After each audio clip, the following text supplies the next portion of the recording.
ಓಂ ಶ್ರೀ ಗುರುಭ್ಯೋ ನಮಃ. ಹರಿ ಓಂ. ಶ್ರೀಮಾತೆ ಶ್ರೀ ಶಾರದಾ ದೇವಿಯವರು ಹೇಳುತ್ತಾರೆ, ಮಗು, ನೀನು ತುಂಬ ಪುಣ್ಯ ಮಾಡಿರುವುದರಿಂದ ನಿನಗೆ ಈ ಮನುಷ್ಯ ಜನ್ಮ ಸಿಕ್ಕಿದೆ. ದೇವರಲ್ಲಿ ಭಕ್ತಿ ಇಡು, ಕಷ್ಟಪಟ್ಟು ಕೆಲಸ ಮಾಡು. ಪ್ರಯತ್ನ ಪಡದೆ ಏನನ್ನಾದರೂ ಸಾಧಿಸಲು ಸಾಧ್ಯವೇ? ಮನೆಯ ಕೆಲಸ ಕಾರ್ಯಗಳ ಮಧ್ಯದಲ್ಲೂ ಸ್ವಲ್ಪ ಸಮಯವನ್ನು ಪ್ರಾರ್ಥನೆಗೆ ಎಂದು ಮೀಸಲಾಗಿಡು. ಮತ್ತೆ ಮತ್ತೆ ಕರೆಯುವುದರಿಂದ ಭಗವಂತನಿಗೆ ಕರುಣೆ ಬರುತ್ತದೆ.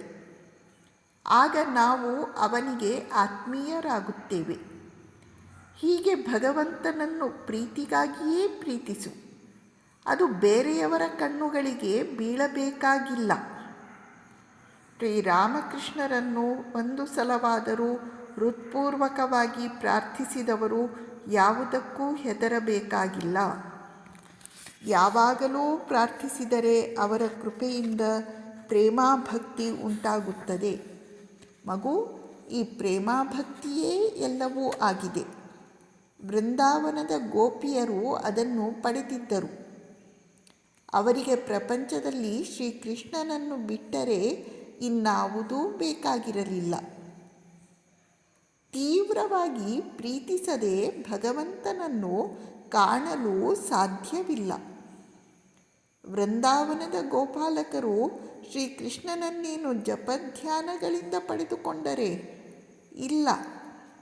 ಅವರು ಆತನನ್ನು ಪಡೆದುಕೊಂಡದ್ದು ಪ್ರೇಮಾಭಕ್ತಿಯಿಂದ. ಅವರು ಅವನಿಗೆ ಆತ್ಮೀಯ ಸ್ನೇಹಿತನಿಗೆ ಹೇಳುವಂತೆ, ಓ ಕೃಷ್ಣ, ಇಲ್ಲಿ ಬಾ.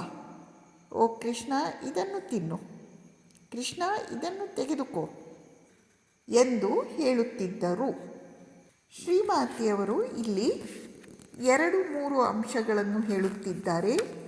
ಮನುಷ್ಯ ಜನ್ಮ ವಿಶೇಷ ಪುಣ್ಯ ಮಾಡಿ ಲಭಿಸುತ್ತದೆ. ಹಾಗಿರುವಾಗ ನಾವು ಮನುಷ್ಯ ಜನ್ಮದಲ್ಲಿ ಕಷ್ಟಪಟ್ಟು ಭಕ್ತಿಯನ್ನು ಪಡೆಯಲು ಪ್ರಯತ್ನಿಸಬೇಕು.